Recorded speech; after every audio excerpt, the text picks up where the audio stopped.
Welcome. In this edition of Kurukshetra November, we would be mainly focusing on social security, the schemes of social security in India. So, social security definitely has a major role to play in elevating the issues of poverty, fostering social equality and inclusion, specifically for people from vulnerable groups. This would include particularly vulnerable tribal groups, SC/STs, women, and other sections which are not into the social inclusion ambit, right? So this helps to increase the livelihood, increase savings, also foster on investments, and in broad sense we can say yes, domestic demand would be introduced or would be enhanced because of this. Now, when we talk about fundamental human right, it includes all the individuals of the society. Now this would include the SC/STs, minorities, disabled, children, mother, migrants, indigenous communities, minority groups, and so on and so forth. So whatever schemes and developments have to be brought, have to be considered, taking in light the dignity and the pride of these people. So major three things that we must focus under social security is focusing on poverty, vulnerability, and social exclusion. And these three things must be totally vanished off. Now, how this can be done? Either family benefits can be given, child benefits, maternal benefits, sickness coverage, health coverage, old age pensions, unemployment assistance, employment injury compensation, disability benefit, survivor benefit are some of the ways. Now, if we focus on World Bank's understanding about the issue, World Bank has talked about that each dollar provided to the poor generates nearly $2.4 of local economic impact. So that means if any form of assistance is given to the poor, it would ultimately circulate in the economy and help in better economic growth and development. Now, if we talk about the universal social protection need under the UN's 56th Commission for Social Development, Civil Society Declaration talks about adequate social protection, and this focuses on 71 million, nearly 71 percent of the population, which has insufficient coverage for nearly 750 million people, which actually fall prey to extreme poverty and insecurity. Now, only 29% have comprehensive social protection coverage. Other facts include over half of the population receives at least one of the social protections. Now, this one is not sufficient. Similarly, 76% of the children have lack of social protection. Gender disparities persist. Now, these could be in the form, as we already discussed, for the vulnerable groups, for exclusion of the society, and therefore nutrition, education, health are three important aspects that must be considered. Considering this, some of the schemes in India include PM Matru Vandan Yojana, which talks about health benefits for the pregnant and the lactating mothers, providing them maternity benefit in three installments of rupees 5,000 each. Right to food. Now, right to food is one of the major ideas under which the Pradhan Mantri Garib Kalyan Ann Yojana and Antodaya Ann Yojana for food security for the poorest was introduced, and this was post-COVID phenomena where we were trying to provide free food grains to the people below poverty line. Now, again, one of the important steps under right to food is midday meals scheme, health insurance coverage for the poor, under which universal health coverage by 2030 is the target. Now, again, Ayushman Bharat is one such scheme in the world, which is largest healthcare scheme covering nearly 12 crore families, 55 crores individuals, and covering a compensation amount of nearly 5 lakh annually for secondary and tertiary hospitalization processes. Right to work is again an important aspect where employment, labor welfare are some of the important issues. Then Code on Social Security 2020, this was introduced under Ministry of Labor and Employment, talking about social security benefits specifically for the unorganized sectors, gig workers, Then focusing on old age, unemployment, illness, disability, work injury as some of those. Now the UN Hot Spring Conference 1943 talks about poverty as a major cause for hunger and malnutrition, and lack of work as the main cause of poverty. So again, all these things need to be integrated under one necklace, and we must be able to understand each and every aspect and bring remedies for each of them. If we talk about universal health coverage, nearly 39 countries in the world have universal health coverage. Even Uruguay invests 80% of the public spending on social healthcare programs for poor and low inequality. So definitely India has a way forward for development for Viksit Bharat. Now, social security for farm livelihoods is again important, where we say India is a country which relies predominantly on agriculture, and agriculture as a major contributor to the GDP. We must understand that bringing in income stability for farmers, providing climate resilience, and improving the basic needs financial security becomes one of the major pillars that we must focus on, right? So social security is one of the major ideas for a welfare driven, entitlement driven model of economy, where participation and empowerment becomes really important, and government is identifying ways to classify people under the most vulnerable lines under the principle of Antodaya. So economically weaker and low income groups must be targeted for the various social security schemes. Even for farmers, you have the common service centers and Krishi Vigyan Kendra, which have been established for consultation, advice, and better growth. Right? India's aim to become a developed nation by 2047 require 8% annual economic growth. Now, for this, there are certain challenges that India face. One is definitely the growing population, climate change, degradation of resource, impact on agriculture, all of which contribute to 18% of the GDP. So with 60% population relying solely on agriculture, we need to understand, with limited technologies, erratic weather conditions, climate uncertainties, there is a huge issue of debt and poverty among farmers. Cases of farmer suicide have been well known in the regions of Odisha. So bringing a strong social security network for farmers becomes important. So for farmers welfare, annadatas, as the farmers are being called as,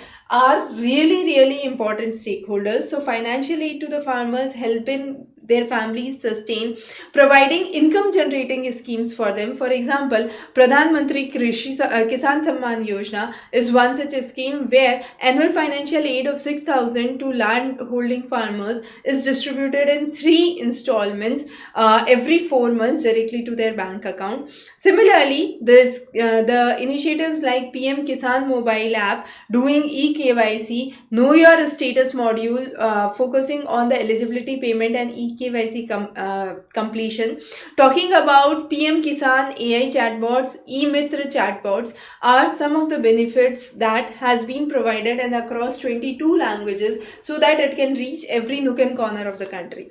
The next is crop insurance. For the schemes, we have the Pradhan Mantri Fasal Bima Yojana, which was launched to ensure crop insurance for the farmers for any unforeseen losses, stabilizing their income and promoting practices. Now, interest subvention scheme. Now, here again, loan of up to 300 lakhs at 7% annual rate for 1 year, with additional 3% subvention with timely repayment has been taken into account. Government has also talked about the sense of economic security to be enhanced with farmers, providing them financial literacy. Minimum support price for nearly 22 commodities is another important initiative. Mechanization of the farm, digitization platforms have been released under Digital India, which is a flagship program. Again, ease of doing business, through which agri-based industries could be brought in, agricultural efficiencies could be improved, and another app which is known as the Farms app, Farm Machinery Solution, offers a platform to rent and hire agricultural machines during the harvesting season.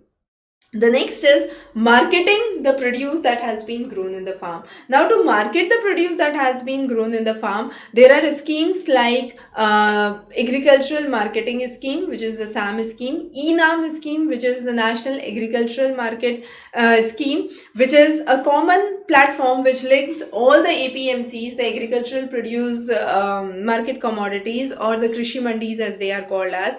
Then there is another initiative which is FPOs, Farmer Producer Organization. Now these schemes provide financial assistance, equity grants and credit guarantee to the farmers, train them, skill them and provide them platform, right? The next one is the marginalized entrepreneurs empowerment. Now this is targeted specifically to SC/STs and women when they borrow for establishing any greenfield enterprise. This could be in manufacturing, service or trading. Now 51% of the stakeholders must be with either a SC/ST or an entrepreneur. Loans of up to 75% can be taken. Then again, Jan Dhan Yojana is one such initiative for financial services, for bank accounts, remittance, credit, insurance, pensions to any underserved rural population. Then Mera Khata Bhavya Vidhata, that is, my account brings me good fortune, is one such initiative that has been released. For agriculture, again, there is an agricultural infrastructure fund which has been created under Atmanirbhar Bharat to tackle the infrastructural gaps, provide benefits to the agripreneurs, startups, cooperatives. So under PM Kisan, which is the implementation of the Saman Nidhi Yojana, we have eKYC, Know Your Status, 100% Aadhaar payment systems, Aadhaar seeding systems, digital signing. Then we have Krishi Sinchai Yojana for irrigation, Kisan credit cards, which actually are benefits for the farmers, and they help in promoting taking loans for the farmers. Now social security therefore plays a very important role. From farmers, coming on to the next segment is the Divyangs. So focusing on the Divyangs to overcome their physical disabilities, there have been various programs that have been released. Now before that, there have been renowned figures like Albert Einstein, Stephen Hawking, Helen Keller, Sudha Chandran, who have been names who were challenged people, but still they were able to achieve their goals in life and bring something great, right?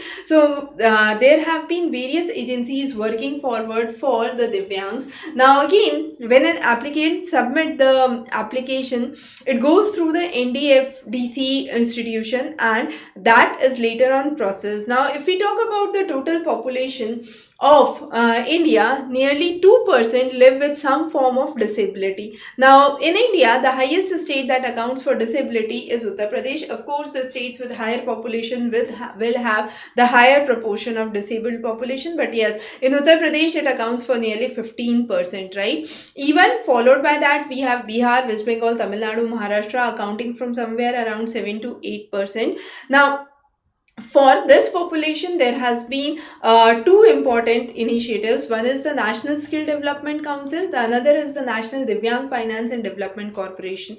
So both of these schemes have been brought, and under their subvention there have been 21 different disabilities which have been categorized, which varies from mobility, visual, mental illness, speech, hearing, learning and other conditions. And then People with Disability Act mandate a 3% reservation in government post for differentially able, 1% with motor, visual and speech and hearing impairment. Additional 1% reservation was later on given.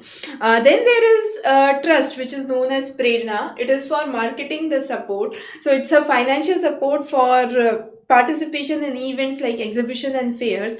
Then you have assistive devices under Sambhav. So this scheme talks about setting up additional centers, one in each city and our country, for these assistive devices. Then we have Gyan Prabha for educational assistance, mainly with people with autism, cerebral palsy, intellectual disabilities and multiple disabilities. Then the government has launched various numerous schemes and programs for self-sufficiency, for self-employment, giving better responsibility and dedication. Self-reliant Divyangs, Do Boond Zindagi Ki is again one such campaign to eradicate polio from the country. Then there are various issues under which we require medical certification. So 40% or more disability from a major government hospital is required as a medical certificate along with Aadhaar application, and the validity of this card for disability has been set up. So people with differential ability have this card and they receive a discount on 50% on airfares in on Air India. 80% disability must be 80% for physical disability and 100% for total blindness. Then there are various empowerment schemes, right? So this comes under the UDID card scheme, where the eligibility for educational loans at lower rates, unemployment allowances are there. Then assistive devices assistance under the ADIP scheme has been given. Social respect program is there for providing greater respect and opportunity, and as a result people with disability get the things at honor. The next one is economically empowering schemes. Now this is again an additional reservation of 3% in the government jobs and providing financial aids. Then there is the national trust scheme for the differentially abled. There is a Disha scheme. Now this Disha scheme for school readiness for children up to disability with disability up to age of 10, providing them treatment, training and support. So there is a Disha center which has been established. The center offers daycare services for minimum 4 hours. It has an in-house doctor, specialist, therapist who work with them. Then again daycare schemes for people with disability. Samarth, which is respite homes, which is for disabled people from below poverty line and lower income group, and they actually serve the destitute. Gharonda is the group homes for adults for old age population to provide them adequate and quality care. Nirmay is health insurance scheme. Sahayogi is a caregiver training scheme. Then we have Badhte Kadam awareness, which is actually for the disabled categories, promoting community awareness, sensitizing and social integration of them is again really important. Now healthcare for social security again is a major aspect, and through that we have already focused on Ayushman Bharat. So health equity, providing them better experience and well crafted policies for the same is important. So National Health Mission, Ayushman Bharat, PM Jan Arogya Yojana are some of those. So we have a definite transformation of 6 years under healthcare, which focuses on 3 key aspects: population coverage, service coverage and financial coverage.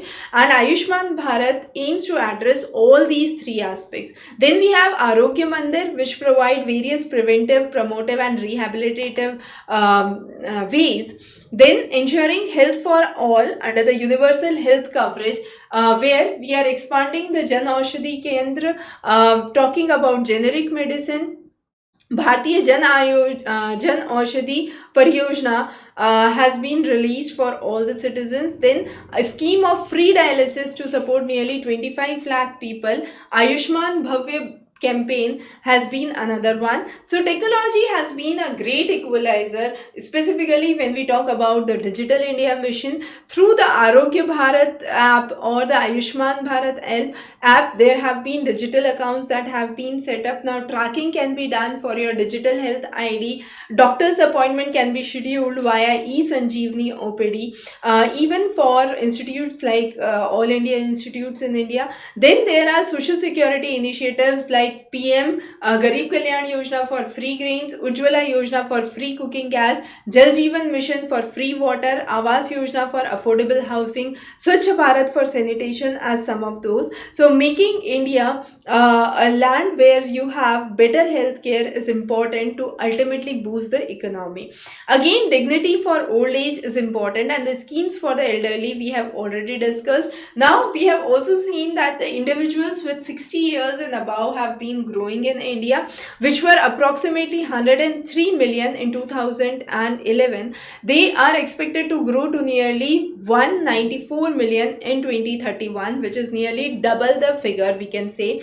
And this figure would further be rising to 240 million by 2041, which is nearly again 1.7 times of 2021. So that steady rise in the old age population indicates that we must have proper facilities for the old age citizens, which mainly includes the healthcare initiatives. So Rashtriya Swasthya Bima Yojana, National Scheme for Healthcare for Elderlies, Rashtriya Vayoshri Yojana for aged with disability, healthcare for elderly, the national program, are some such schemes. And then providing free assistive devices for old age is again important. Now for old age, there have been various programs. National policy on older people was the first policy to have addressed the issues of aging population. The policy aligns with the UN General Assembly Resolution 4756. And then there is a national plan for welfare of senior citizens, which was adopted in 2021. Pensions and insurance schemes are again vital, and old age pension scheme under the Indira Gandhi National Scheme, widow pension scheme and disability schemes are some of those. For the unorganized sector, Atal Pension Yojana is again a scheme which was introduced in 2015. For the livelihood, we have various platforms. For example, Senior Able Citizens for Re-employment for Dignity, which is the sacred program released in 2021 for providing seniors for job opportunities in private companies for based on their skill and experiences, right? For housing and welfare, we have already seen Awas scheme as one of the major schemes. Then there is a central sector scheme integrated program for senior citizens. We have nearly 566 senior citizen homes operated by 414 NGOs under this program. Reverse mortgage scheme was introduced in 2007 to bring in financial stability for elderly homeowners without a regular income base that they have. Then legal protection is again important. So Welfare of Parents and Senior Citizen Act 2007 was brought. National Policy for Senior Citizens 2011 was brought for financial security. And then their implementation and challenges have been really important. The next one is the scheduled tribe and scheduled caste in the northeastern region, right? So development of the northeastern region, basically the seven sisters as we call as, there have been various important developments that we see. First, we must identify the proportion of ST community. So Arunachal Pradesh has nearly 16 tribes. Then we have Manipur with numerous other figures and various ST communities, right? So the statistics is given here. You can have that in handouts. But considering this strategy, we must understand that protecting the tribal groups and bringing in rehabilitation and welfare for them is really important. First few things that we must understand in this line is, firstly, improving the literacy rate, reducing the crime rate, improving the general sex ratio, which already exceeds in the northeast states. So that's a good signal. Then providing housing to nearly 16 lakh people in the region under the Janjati Unnat Gram Abhiyan. Then again under this scheme, there are comprehensive coverage for majority and tribal groups in the aspirational districts, focusing on 5 crore tribal population across 63,000 villages, with the aim to provide them better infrastructure, economic opportunities, education and healthy lives. Then we have the PM Daksha scheme, which is Dakshata or Kaushal Sampann Hitkari Yojana, which aims to train SCs, OBCs and Safai Karamcharis, bring in employability and self-reliance. So unorganized worker sector and workers and their protection is again important. So 93% of the people are in unorganized sectors in India, and therefore the trap of poverty is further higher. So we need to address this under the Social Code 2020, which focuses on unorganized sectors, illness, maternity and disability. Kamgar facilitation centers, and National Social Security Board help to provide these benefits. So even for the unorganized, there is a Social Security Act which focuses on life, disability, health, maternal and old age protection, and they have been covered and under the PMSYM Yojana. And then there is another term that this was first The social security term under ILO was first used in the United States in 35, then in New Zealand in 38, and India talks about the social security laws starting with EPFO 1952, Maternity Benefit Act 1961, and then for the unorganized sectors there are various schemes like eShram portal, Shram Suvidha, Samadhan portals which have been released. So benefits under this have to be leaved, and therefore the government actually has brought in numerous developments which has been in the direction for providing social security to disabled, to agricultural farmers, marginalized workers, SC/STs, women, unorganized sector, and providing them financial literacy. Economic inclusion is one such way forward. So zero balance scheme under the PM Jandan Yojana is again important. Establishment of Bank Mitra, financial literacy, direct benefit transfer to the account are again some of the way forward. So this was some of the important things that we have discussed in the Yojana, in the Kurukshetra edition of November. We do cover Yojana and Kurukshetra on a regular monthly basis. So stay subscribed for more updates from our side. Thanks for joining in. Have a great day ahead.